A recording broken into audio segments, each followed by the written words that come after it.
12e session ya conférence ya ba gouverneur ezali kosala makuna na Lualaba et sikanini yeboko président de la République Félix Antoine Tshisekedi Tshilombo azali kokumela yango par rapport ya évolution ya ba province na édition lelo bokozwa ba détail et sengeli koyeba lors d'une prestation ya émission na télévision Jean-Pierre Bemba Gombo président ya MLC P vice premier ministre P ministre il y a transport à Betty Biloko na kombo ya Joseph Kabila pona koloba ba origine na ye sika uta pe a Betty Masolo mususu il y a batu oyo bazali ko lingela président de la République boule entre autres parmi bango Joseph Kabila Moïse Katumbi na quelques bateaux ya Senko ezali ba propos il y a Jean-Pierre Bemba oyo population va réagir mokolo lelo.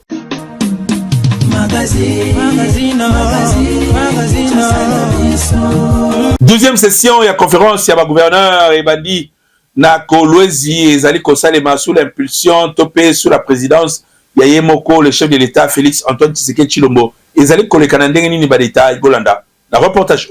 12e conférence ya ba gouverneur ya ba province Union Sociale République démocratique du Congo oyo esangisi ba président ya l'assemblée provinciale nyonso ba ministre provinciaux na ba vice ministre na bango liboso ya premier ministre Judith Tuluka Suminwa vice premier ministre ministre ya intérieur Jacquemain Chabani na ba au cadre ya pays autour ya chef de l'État Félix Antoine Tshisekedi Tshilombo ouverture et salami mokolo lelo mardi et pas il y a président de la République kuna na Lualaba na village de congrès na Kolwezi ezali na cadre ya concertation oyo esalemaka entre ba province pe pouvoir exécutif national thème nango ezali santé comme facteur ya cohésion nationale pe ya développement durable ya ba province nyonso na discours na ye chef de l'État a pesi ba orientation pe a rappelé bit ya session oyo ezali pona ko discuter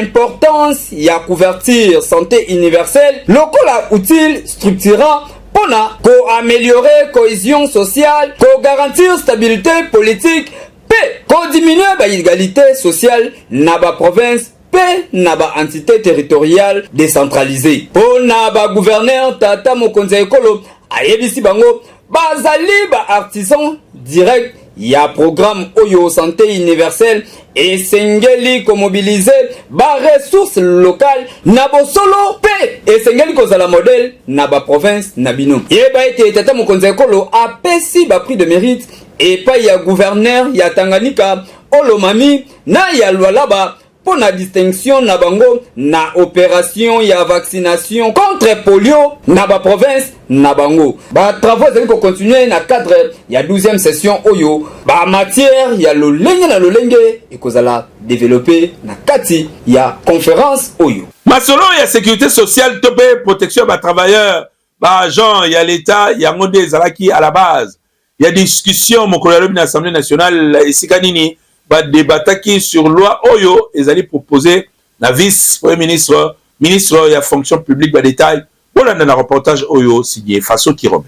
Na 6 jours avant clôture ya session ordinaire ya mars 2025 ba députés nationaux na plénière ya lundi 9 juin 2025 ba examinaki pe ba adoptaki projet ya commission mixte politique administrative juridique social pe culturel ezali projet oyo vice premier ministre ministre ya fonction publique Jean-Pierre Liaou ayaki na yango ezali natina ya ko améliorer conditions pe statut ya ba agent ya carrière ya service public de l'État oyo ezali na loi numéro 16/013 il y a le 15 juillet 2016 et il y a régime spécial il y a sécurité sociale il y a ba agent public de l'État oyo ezali na loi numéro 22/031 il y a le 15 juillet 2022 avant maleka na vote commission oyo lokola balandelaki malamu en matière oyo sur 27 articles oyo ezalaki proposé pour ba modifier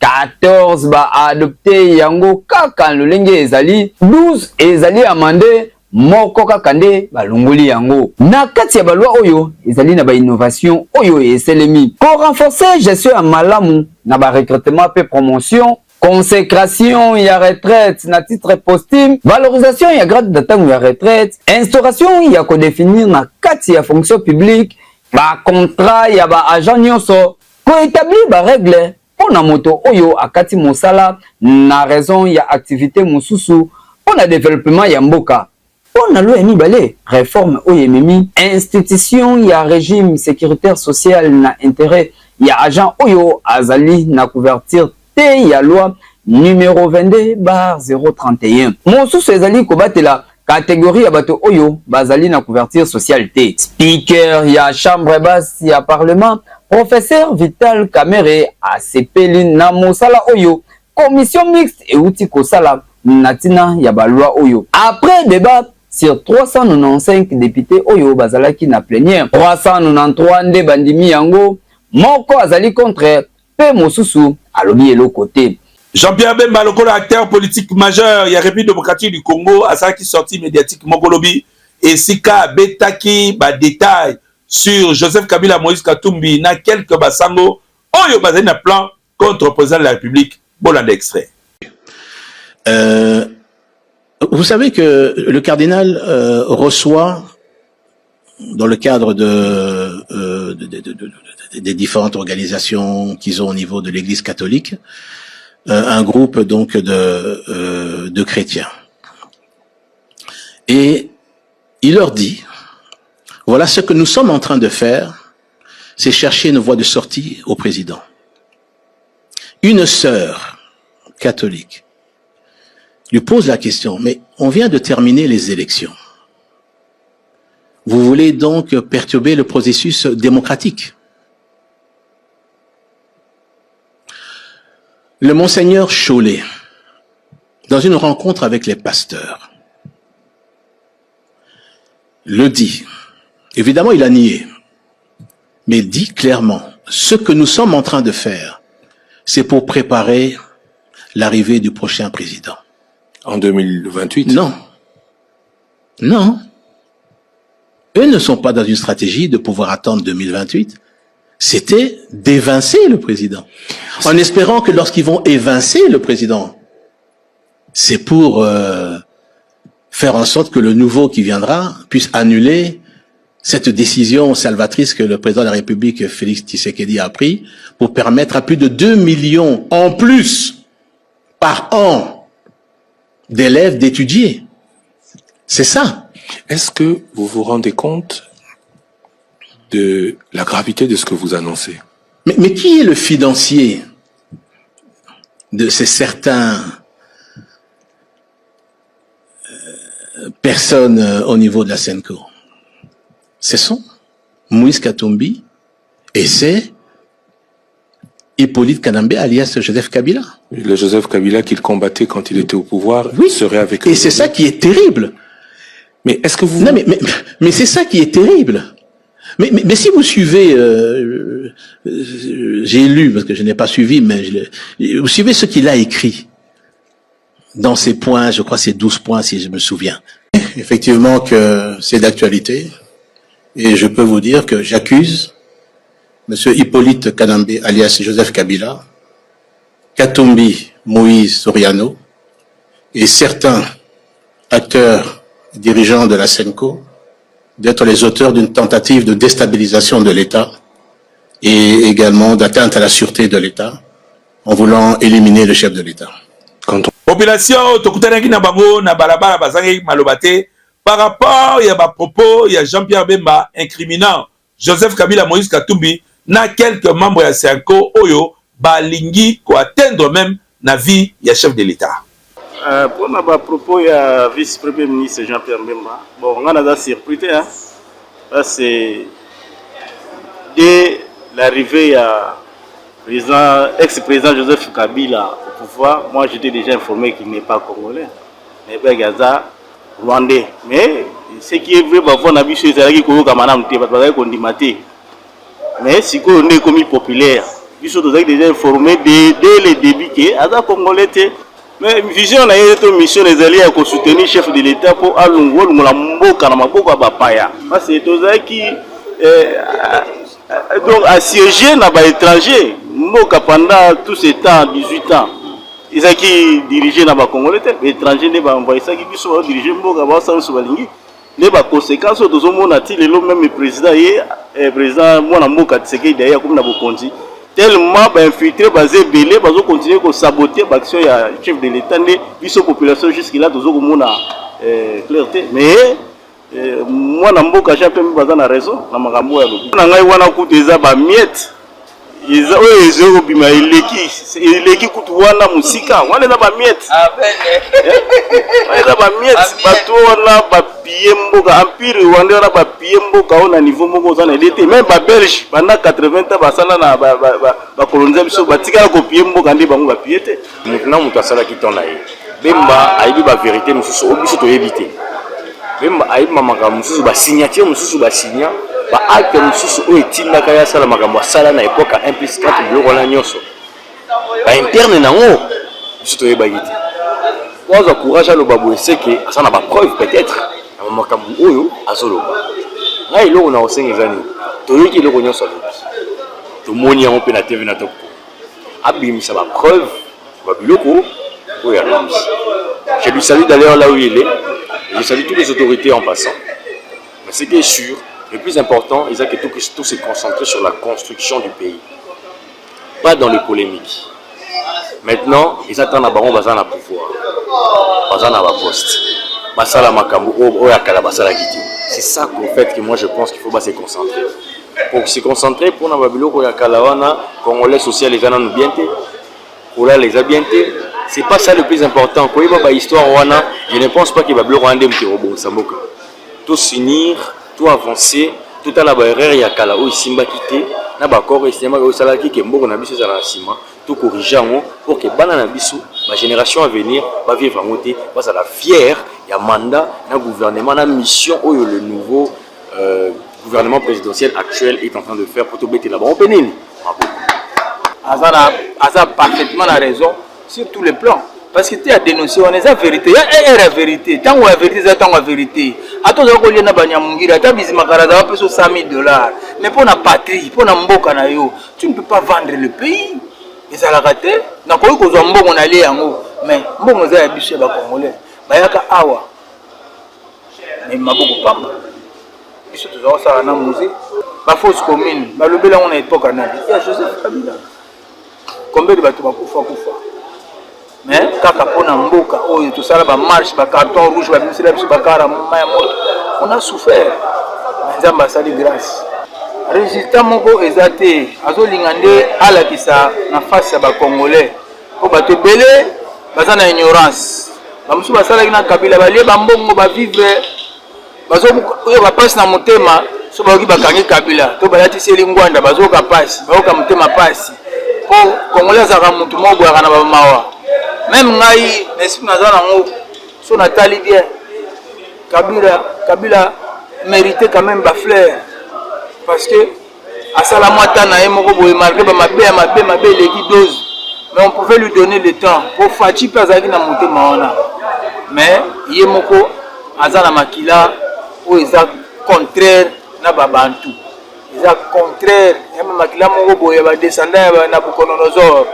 Développement participatif et Zalibongo initiative. Il y a honorable Jared Panzou élu ya Bandalungwa ye azalaki na terrain na base na ye et sikani ni babete ki masolo ndenge na ndenge pe basalaki misala oyo monana ki ba détail bolanda na reportage oyo. Développement participatif et zali projet ya honorable Jared Panzou élu ya commune ya Bandalungwa weekend oyo député provincial Jared Panzou akitaki yemoko kotala misala oyo alansaki na terrain ko banda quelques mois ne ezengeli alandela yango na tina ya kopesa solution na ba problème oyo population ya commune ya Bandalungwa bazali na yango kasi ko kitana ye ezalaki pe occasion pona kosolola na population ya Bandalungwa pona koyeba na mozindo ba problème oyo ezali ko déranger population na yango bozali komona awa na coin ya avenue Kimbondo pembeni ya école Joëlitin mosala oyo ezali ko salema awa ezali initiative ya honorable Jared Panzou ne apesaki yango asukaki awa te akiti na avenue Lubumbashi pe akomaki na avenue Mavungu esika nini misala oyo ezali kosalema population oyo ya commune ya Bandalungwa bamonaki ye bazangaki maloba te pe batalisaki ye mais nyonso te ezali koleka na commune oyo. Quand on me caille combien dans la fois passée, ça ne fait même pas une semaine. Et quand on me caille les on va s'organiser. On va s'organiser pour ça là, bas salon ça va plastique, va déchet. Même encore porte à porte azali kokota pona koyeba problème nyonso tout to pe ba urgence oyo ezali ko déranger population ya commune ya Bandalungwa. Population atalisi na bandal courant pasi na bandal nzela ezate na bandal insécurité oyo wapi mwa kutu population azala à l'aise ezalité na yango ye atalisi na bango ete mais nyonso tu oyo bazwi na terrain gouverneur de la ville lokola yende responsable ya capitale apesa solution monsala oyo honorable Jared François azali kosalisa ezali po population azala na environnement oyo ezali peto sembo po azala à l'aise sans malade ata kutu ngungi aderanjaka ete asukaki wana te akiti na quartier Lubudi esika nini plus de 100 maman bazalaki kozela ye po babete masolo na honorable basololaki kitoko pe atalisi bango ndenge mentor na ye Patrick Kamuya ya ministre ya communication pe media porte-parole ya gouvernement Souminwa ayebisaka bango esengeli kozala toujours pembeni ya population po mais oyo okozwa na terrain yango nde ko renforcer plaidoyer na yo devant bato oyo esengeli bapesa solution na suka na yango honorable akabolaki bamaputa epai ya bamama oyo bazalaki wana na mwa eloko kaka ndenge ezalaka boye nde ezalaka bien bato oyo batomboli o likolo esengeli kozongisaka oyo bango basali po na yo na tina ya ba problème na bango po ba député nationaux to pe provinciaux bazali ba élu ya peuple bazali ba elobeli ya peuple bazali wana pona kozwa problème ya population komema yango likolo po solution empesama na ndenge ya kosakana te. Honorable Fanzu les chouchous ya bana bandal bazali kosepela na yo mingi po mosala ozali kosala ezali komonana ozali molobeli na bango pe ozali toujours pembeni ya population na yo. Babuki ba kiosque na Victoire esika bato ebele ba se débrouiller kakasi hôtel de ville ya Kinshasa bazali na posa ya kwa seni ba milieu nyonso public kasi côté na bango pe ba sureur oyo bazwaki esika wana pona osana misala na bango balobi ezali esika na bango esengeli ville ezongisela bango yango na souci ya kuassainir ville ya Kinshasa na ordre ya gouverneur de la ville Daniel Bumba Lubaki na nzela ya ministre ya environnement pe embellissement ya capitale ya République démocratique du Congo babuki ba kioske nyonso tu awa na Victoire na commune ya Kalamu pona kopesa bote nesika oyo ezalaki kotia désordre nesika oyo population misusu bazalaki koya kosalaka bapeti na bagrand besoin na bango awa na yango gouverneur ya ville na souci na ye nde babuki yango kasi population oyo bazalaki wana nde batémoigner mosala oyo esalemi wana nazali président ya basirere nyonso na couloir oyo ya ozomona babuki à l'époque ntango tobandaki avant biso basirere to installé awawa tosignaki contrat na l'état tozalaki bacantonnier volontaire alors basere biso mukanda ya autorisation ezalaki na 2006 na 2007 opération ya liboso eyaka ezalaka ya Jacques Kimbunda le gouverneur abukaka bakioske babiloko nyonso ezali awa mais aplasaka quand même basirere bazala ordre bazala baparasolaire ya bien po eza Victoire eza milieu moko boye eza place des artistes et puis eza milieu commercial alingaki tozala po bakioske oyo na babiloko ti bozomona babuki oyo ezalaka te de 2007 ti toyokoma na 2017 10 ans après opération moko boye su eyaki ya kobuka bakioske banini esalemaki partout batike biso en tant que bacantonnier volontaire selon ngai lelo baye kobuka na 2025 ancien président basirero batanena ya bakantonné volonté banosa musana commune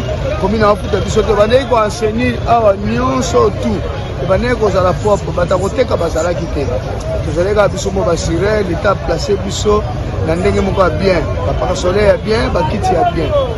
et après de 2017 lelo 8 ans encore plus tard comment la rumeli mingi tala age na komi nango musala musu na sala victoire eza te kaka sirage nde basali boye il faut l'état asala enseignement ya bien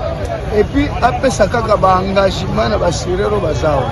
batakoteka mingi pene ya solo batiaka salite kobuka ezali na yango mabe te kasi suivi mpona kopermettre bato oyo balongo wana bazonga lisusu te mpe kosalaka contrôle na projet ya malamu nde ezali très important na mosala oyo ezali kosalema kasi soki bobuki kaka mpo botika na bino ezala bongo mpo bolandelaka lisusu te ezali pasi mpe mawa mpo population oyo mpe bazali koluka mbongo wana bakoregrete makasi na ntina ya mosala oyo bosali mpe bakoya kozonga lokola mpe na ville ya Kinshasa moto soki apesi mwa eloko akomi na moto na ye oyo akobanda kobatela ye akoloba ete moto tel moto apesaki nga autorisation mpo natonga lisusu esika oyo na yango gouverneur de la ville awa esengeli ezala propre awa esengeli kotia eloko moko oyo population akose retrouver avec Jimmy Mukendi sans filtre esika nini rédaction ya Kalmbe essaie la cabine éditoriale na yango esika nini ba analyse et ba actualité et ça les makabo kende kota la entièreté nango na chaîne YouTube avec Jimmy Mukendi pe na Facebook pe TikTok avec Jimmy Mukendi bo s'abonner et belé kuna ba vérité polele kasi bo la extrait.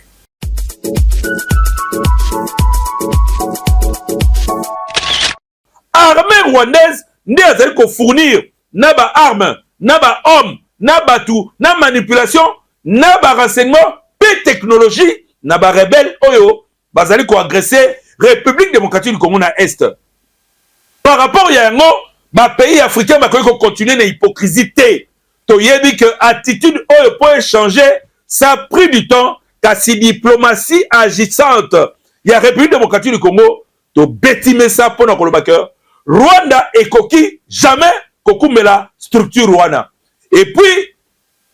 tango basoloni na nenga kati ba pays africains bango nyonso bato nembe totalement d'accord par rapport ya oyo et lobami par rapport ya vie ya République démocratique du Congo. Donc to ko loba pe lelo na Afrique a vie ya République démocratique du Congo et comme ko compter ba congolais tozawa pi ba congolais makambo oyo tozali komona yango lokola ndoto ou bien tozali kozala na conscience pour comprendre que valeur oyo RDC a perdu depuis plus de 30 ans tokomi kozwa yango influence ya République démocratique du Congo comme membre non permanent ya Conseil de sécurité des Nations Unies ba pays nyonso ya Afrique ba koki ko kotisa pe eloko moko boye à travers Congo tolobeli yango mutu nini alingi a raté avantage wana na minute oyo ya kozala bien na République démocratique du Congo étant donné que États-Unis ezali favorable na RDC par rapport ya masolo oyo ezali koleka na Est ya République démocratique du Congo et puis communauté internationale mobiba RDC a tche matambe na Genève tozali na conseil ya droit de l'homme kuna na assemblée générale ya Nations Unies tozali lokola ba vice-président tozali ko siéger na conseil de sécurité ya Nations Unies awa na Afrique influence ya kosakanate grâce ya diplomatie pe politique agissante ya président Félix Antoine Tshisekedi Tshilombo soki na kala esalamaki tokobetaka maboko parce que intérêt ezali ya ba congolais honneur oyo ezali koloba malelo ezali ya ba congolais mais soki il y a des congolais oyo bazali ko sangana oyo bazali ko kende pona ko faire atteindre objectif ya ba rwandais ba ya ba piller richesse ya RDC ba boma bandeko na biso na Est ya République démocratique du Congo ba violer ba mama na biso ba boma bana na biso ba tuta bana na biso na ba maboka sans mawa ba soldat bazali ko beta bazali ko boma bandeko na biso ba congolais na Est kuna soki bokei botuni bana boma bana Bukavu bazali na image très négative ya ba Rwandais na batu na bango ba M23 mais lokola bango bazali ko seme terreur ezalaki système ya ko gouverner na bango boyebi malamu pe na pays oyo comment est-ce que bato oyo bazalaki na pouvoir oyo ezalaki avant ndenge babandaki ko traumatiser to pe ko terroriser population kasi lelo oyo congolais azali na droit ya koloba oyo ya kokanisa mais soki démocratiquement eko bimi libanda eke bakangi yo ndenge justice ezali ko fonctionner mikolo oyo tokoloba nini état de droit tolukaki yango wana démocratie tolukaki yango wana po ministre justice ye wana aza kosamba alonga ministre justice ye wana aza kokende liboso ya procureur ministre justice ye wana azali kozoba avocat po basambela ye toloba nini état de droit mosusu tokoki koluka ya ndenge nini mais awa ye ministre ya justice azali kokende kosamba mpo na likambo ya mbongo mpo na likambo ya kanyeka admettons que ministre ya justice soit bakondamne ye condamnation na ye esili eke apige peine na ye to mpe admettons que procès wana esuki ke baklasse dossier eke ministre ya justice azali innocent esengeli koyeba ke oyo akomeka koyiba lisusu après même azali koyiba sous l'impulsion po congolais ayibaka sous l'impulsion ayibaka na kombo na ye moko te ye asigné nazolelobaka ye moto ayibaki te na moko ezalaka bongo ye asigné alobaka ye moto ayibaki te koyiba ezalaki sous l'impulsion na bamiyibi ya sous l'impulsion isengeli boyeba ke tango ministre ya justice akobima ye moko abanda ofanda pena koluka badossier IGF totielaki motema abandaki kosala enquête en amont et en aval tomoni kaka ndenge moko boye période moko boye moko akomi objet ba enquête et puis batie nanu pembeni et puis ake kofanda ndako na retraite toloba ke pays façon ezali kokende République démocratique du Congo façon ezali ko évoluer esengeli tozwaka courage ya koloba makambo ezali ko marcher esengeli pe tozwaka courage ya koloba makambo oyo ezali kotambola te. Quand ça marche pour la République démocratique du Congo, et c'est toloba que ba kondiambo ka tope gouvernement bazali ko opérationnaliser pour te gagner beaucoup de choses. Il est vrai, ba opposant en interne, misusu ba opé sa position du genre oh Tshisekedi a ça la bon pour na ko s'éterniser na pouvoir. Malheureusement jusque les années nous ba procès d'intention parce que Tshisekedi a un mandat mibale. Izaki ya liboso moko renouvelable azosa la renouvelable na ye tito poussa na toroyo bandeni toro kende na ye mais ce qu'il faut savoir lelo yo rapprochement ya Fayulu na Félix Tshisekedi batobele bazali ko interpréter ndenge balingi entre autres tweets ya Jean-Marc Kabound oyo ye moko tango abimaki na prison awa quand bien même que awangani ke dit les alakité entre ye na bato pouvoir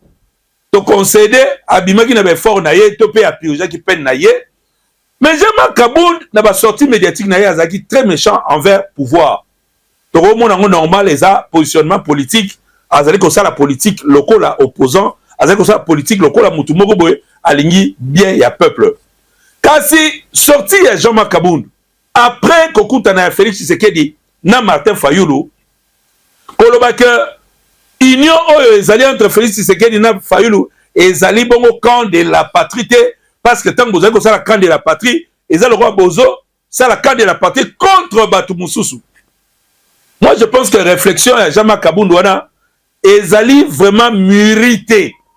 ba silence Mususu na ba période ya boye na mboka ezaka important pour oya kobima grand tant que ça la kumoko politique devant existentiel ezalaka bien. Faire une bonne image, une bonne prestation, ils allaient bien. Politiquement correct, ils allaient bien. Mais ils allaient bien ce qui est allé opportun.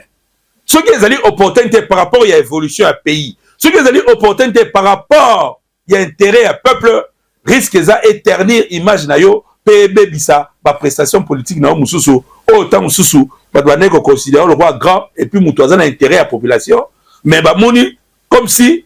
au salaire le mot boyka na cadre ya mutema mabe et pourtant tango bimaki na prison après koboya ke Félix Tshisekedi mutu abimisa kiyo mutu aliboso biso to mona ka kotala yo c'était Martin Fayulu mais peut-être na ndenge na bino bokoka ko bengana otune soki za ndenge nini pona ko rejoindre le camp de la patrie au lieu ya ko boaka koloba ke ba congolais mibale ba ko sangana te ezaka de la patrie et que ba pesa nzela moko boy bel et bien ça vie politique mais to kanisa que makambo ko évoluer d'une certaine manière et que mboka na biso et kozwa gain de cause pe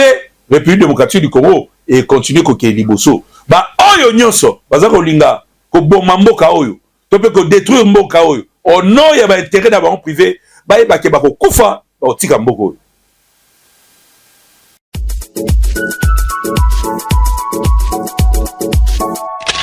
Comme la sous édition lelo nazaki na plaisir ya ko présenter bino yango bokola lelo bo continuer ko landa biso KNB News information ezali ko continuer na ba page na biso Facebook KNB News pe na TikTok surtout bo kene ko s'abonner ebele na chaîne YouTube KNB News. Entre-temps biso tozali toujours derrière l'information pour na ko servir bino nde to mona lobby avec le même plaisir et que yo